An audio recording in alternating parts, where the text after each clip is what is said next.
Hello viewers, আশা করি সবাই খুব ভালো আছেন। আবারও একটা নতুন ব্লগে আপনাদেরকে ওয়েলকাম জানাচ্ছি। আপনারা দেখছেন ডেইলি লাইফ ইন্সপিরেশন। তো সঙ্গে থাকুন, দেখতে থাকুন ব্লগটা।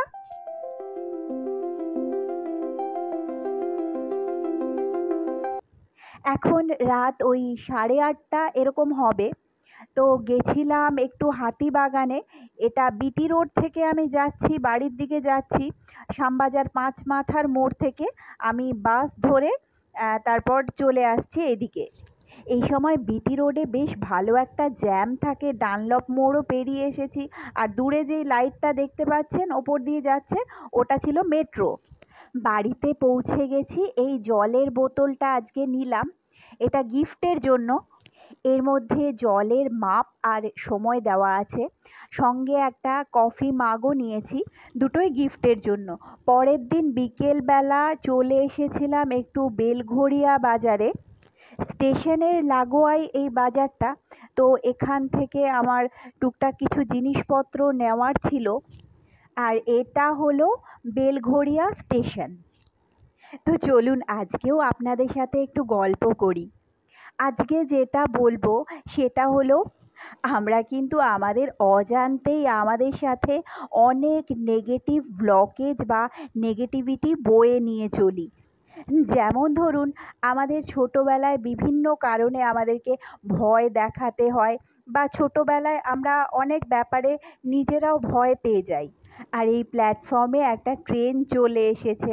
তো যেটা বলছিলাম, আমরা সেই ভয়গুলো কিন্তু আমাদের সাথে বয়ে নিয়ে চলি। ছোটোবেলায় আমাদের মনে যেই ভয়গুলো জমে থাকে, সেগুলো কিন্তু কোনোভাবেই কেউ আমাদের মন থেকে বের করে দেয় না, বা আমরাও কোনোভাবে এই ভয় দূর করার কোনো চেষ্টাই করি না। এই ভয়গুলো কিন্তু আমাদের সাবকনসিয়াস মাইন্ডে জমে থাকে, আর এই ভয় নিয়েই আমরা চলতে থাকি। আমরা এই কথাগুলো ভুলে যাই, কিন্তু ভয়টা রয়ে যায়। আর এই ভয় কিন্তু আমাদের পরবর্তী জীবনে যথেষ্ট প্রভাব ফেলে।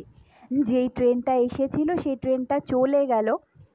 ট্রেনটা যাচ্ছে ব্যারাকপুরের দিকে।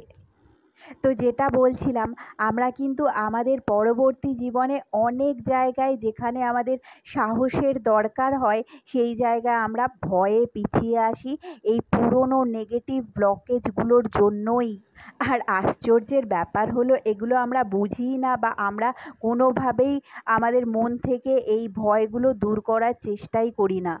তবে যতদিন পর্যন্ত না আমরা আমাদের মন থেকে ভয় বা বিভিন্ন রকমের নেগেটিভ ব্লকেজগুলো দূর করতে পারবো, ততদিন কিন্তু আমরা একটা জায়গায় স্টাক হয়ে থাকবো, বা আমরা কোনো সাহস করে এগোতেই পারবো না কোনো জায়গায়। এখানে 3 নাম্বার প্ল্যাটফর্মেও একটা ট্রেন চলে এসেছে। এটাও কিন্তু ওই ব্যারাকপুরের দিকেই যাচ্ছে। 2 নাম্বার আর 4 নাম্বার প্ল্যাটফর্মের যেই ট্রেনগুলো আসে, সেগুলো শিয়ালদার দিকে যায়।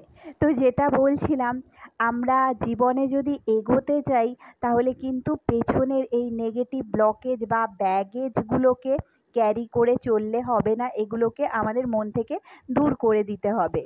এই কথাগুলো কিন্তু আমি বলি আমার কিছু পার্সোনাল এক্সপিরিয়েন্স। তাছাড়া আমি কিছু সাইকোলজিক্যাল বই পড়েছি, বা আমি ব্রহ্মকুমারী যেই ইনস্টিটিউটটা আছে তার সাথেও কিছুদিন যুক্ত ছিলাম। তো সেই ব্যাপারগুলো থেকেই আমি এই কথাগুলো বলি। এবার এটা মানা বা না মানা সম্পূর্ণই আপনাদের ব্যাপার। আর এইদিকে 4 নাম্বার প্ল্যাটফর্মেও আরেকটা ট্রেন এসেছে। এই ট্রেনটা যাচ্ছে শিয়ালদার দিকে। এত বৃষ্টি হচ্ছে, কিন্তু গরম আর কমছেই না। এখানে দাঁড়িয়ে আমি রীতিমতো দরদর করে ঘামছি। তো এই ট্রেনটাও চলে গেল। তো বন্ধুরা, আজকের ব্লগটা এই পর্যন্তই। খুব তাড়াতাড়ি আরও একটা ব্লগ নিয়ে আসছি। ততক্ষণ সবাই খুব ভালো থাকবেন, আর কমেন্ট সেকশানে অবশ্যই জানাবেন আমার ব্লগগুলো কেমন লাগছে।